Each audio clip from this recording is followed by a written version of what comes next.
There's quite a number of issues that our members face from heat in the workplace, which obviously, if you're working on by an oven, it's quite significant.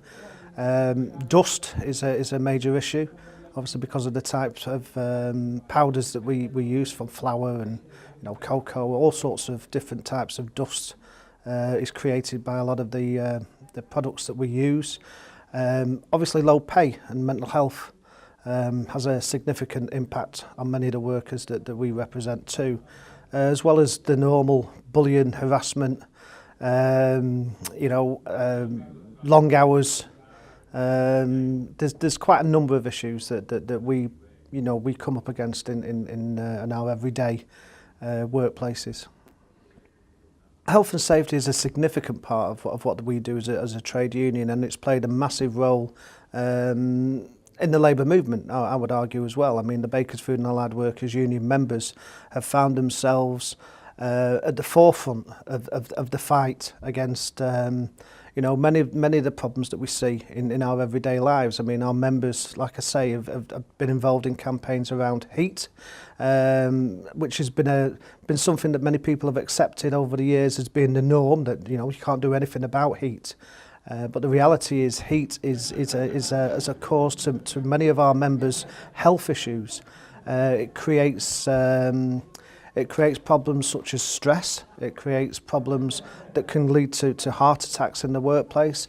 I mean, it's often not recognised as being a cause of any incidents or accidents, which is something that we've been trying to change, because it has a significant impact on many of the accidents and incidents that we see in our workplaces. Around the issue of low pay, we've been fighting against the issues of low pay, and some of this has come about because of some of the research that we've done, and some of the people that we've spoken to who's told us about how having a 0 hours contract, for example, means that they never know from 1 week to the next what hours they're going to be on, how they're going to afford to pay their rent, how they're going to afford to buy food, which causes stress, which obviously is a massive health and safety issue, because people go into work with conditions such as stress or depression because they feel they have no option but to go into work, are a massive risk to health and safety in the workplace too, because obviously they're not paying attention to what they're employed to do because of the outside factors which will impair their life and their ability to do a job which our economy needs them to do. Low pay is a massive problem. I can give you an example. We represent people in the fast food industry. Not only are they on low pay, normally the youth minimum wage, but they're on 0 hours contracts too.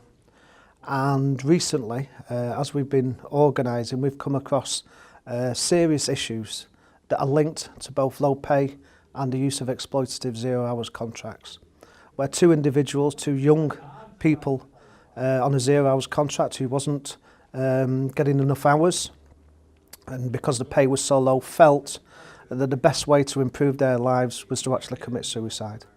I mean, that was a direct result of low pay and 0 hours contracts, which is a terrible situation for any human being to face, and for young people to find themselves in a situation where that seems the only outlet is an absolutely terrible indictment about the society we're currently living in, and it's something that needs to change. And it's part of the reasons why we say that the minimum wage should be a wage and a living wage for all workers, regardless of age. If you're doing the same job, you should be getting the same pay.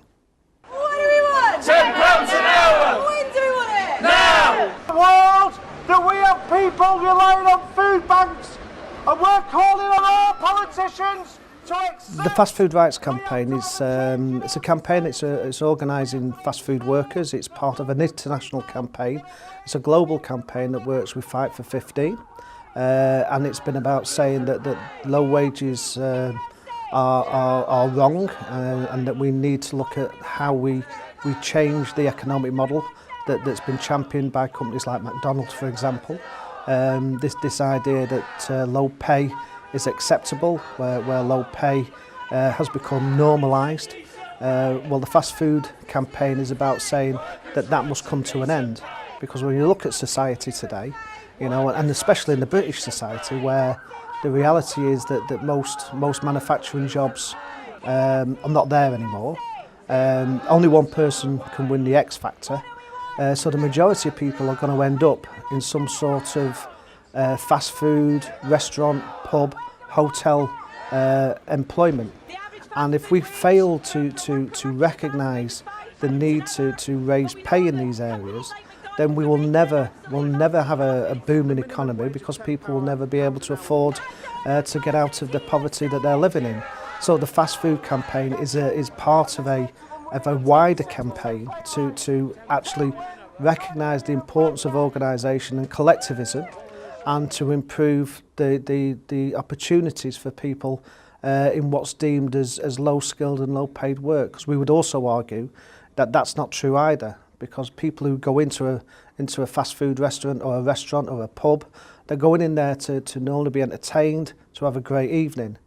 Now that can only happen if the person who serves you is actually, you know, doing a job that enables you to enjoy your evening. Because if they're not smiling when you go in, if they're not respectful to you, you know, if they don't serve you in a manner that helps you enjoy your evening, then of course your evening won't be the great evening that you've hoping and planning for. So therefore, you know, we believe that those are skills that are essential to the economy, essential to people in general, and something that should be paid for by employers, especially profitable employers.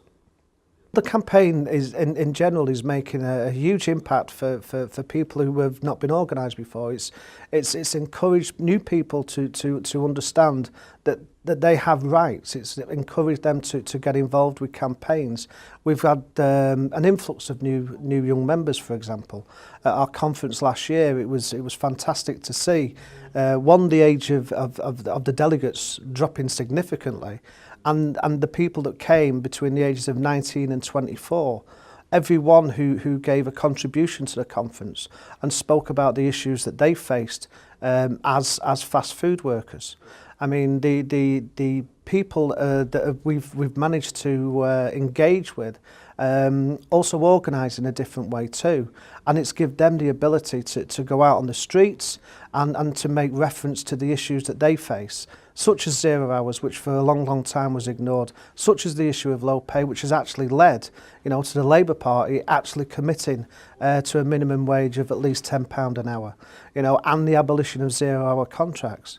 I mean, we would even argue that even the Conservatives recognise the strength of feeling about low pay by the introduction of its living wage, even though we believe that the way that he did it and the level that they set it at is far too low.